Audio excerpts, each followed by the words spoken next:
नमस्कार। आज बात करते हैं भारत के गर्भपात कानूनों की। एक ऐसी दुनिया जो जितनी सीधी दिखती है उतनी है नहीं। तो सबसे पहला सवाल मन में यही आता है कि आखिर भारत में अबॉर्शन के नियम हैं क्या? और जैसा मैंने कहा, इसका जवाब उतना सीधा नहीं है। तो चलिए इसे समझने के लिए एक कहानी का सहारा लेते हैं। ये कहानी है 3 किरदारों की। एक है नियमों की किताब, दूसरा है एक रेफरी और तीसरा है एक ग्लोबल स्टैंडर्ड। तो ठीक है, शुरू करते हैं कहानी के पहले किरदार से, हमारे नियमों की किताब यानी एमटीपी एक्ट। एमटीपी एक्ट यानी कि medical termination of pregnancy act. यही वो कानून है, वो रूल बुक है जो भारत में अबॉर्शन के लिए एक पूरा लीगल फ्रेमवर्क तैयार करती है। मतलब कब और कैसे अबॉर्शन किया जा सकता है, ये सब कुछ इसी में लिखा है। तो सवाल ये है कि ये रूल बुक काम कैसे करती है। देखिए, इसे ऐसे समझिए, इसमें ना प्रेगनेंसी के हफ्तों के हिसाब से अलग अलग लेवल हैं। पहला लेवल है 20 हफ्ते तक। इस दौरान एक रजिस्टर्ड डॉक्टर की सलाह काफ़ी होती है। सिंपल। लेकिन जैसे ही हम 20 से 24 हफ्ते के लेवल पर जाते हैं, नियम थोड़े सख्त हो जाते हैं। अब एक नहीं बल्कि 2 डॉक्टरों की राय जरूरी है। और ये भी हर किसी के लिए नहीं, सिर्फ कुछ खास मामलों में, जैसे कि नाबालिग या रेप सर्वाइवर्स के लिए। यहां तक तो सब ठीक लगता है, नियम साफ हैं, पर कहानी में ट्विस्ट तब आता है जब मैदान में रेफरी की एंट्री होती है। और ये रेफरी कौन है?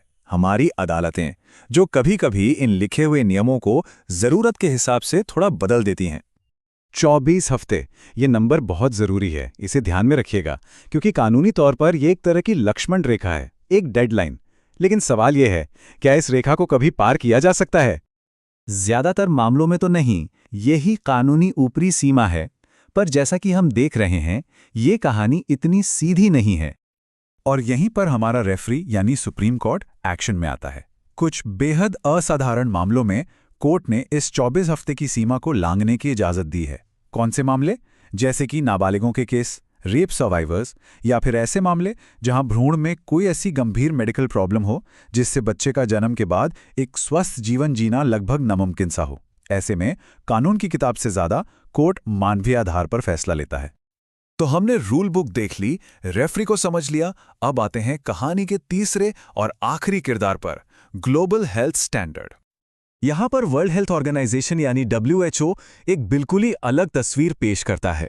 उनकी सिफारिश है अबॉर्शन को पूरी तरह से डीक्रिमिनलाइज करना, मतलब इसे अपराध मानना ही बंद कर दिया जाए।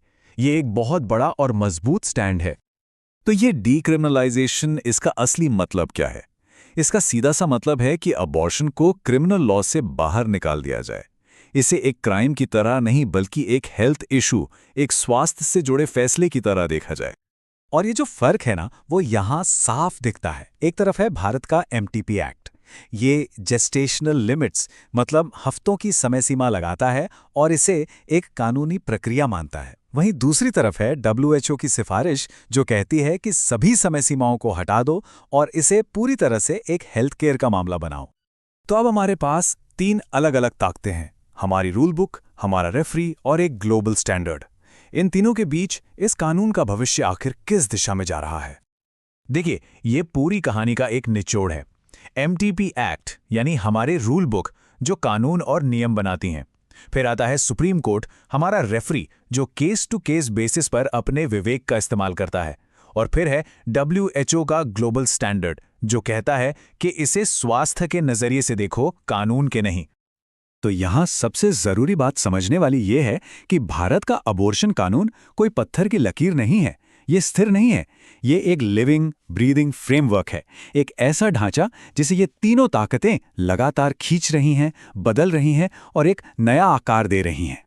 तो आखिर में सवाल यही बचता है कि जब कानून, न्याय और ग्लोबल हेल्थ की ये तीनों दुनियाएं आपस में टकराती रहेंगी, तो भारत में अबॉर्शन तक पहुंच के भविष्य को सबसे ज्यादा कौन प्रभावित करेगा? क्या वो हमारी संसद की बनाई रूल बुक होगी, या अदालतों का रेफरी वाला विवेक, या फिर दुनिया भर में बदलता हुआ हेल्थ स्टैंडर्ड? ये वो सवाल है जिसका जवाब ही भारत में स्वास्थ्य और अधिकारों का भविष्य तय करेगा।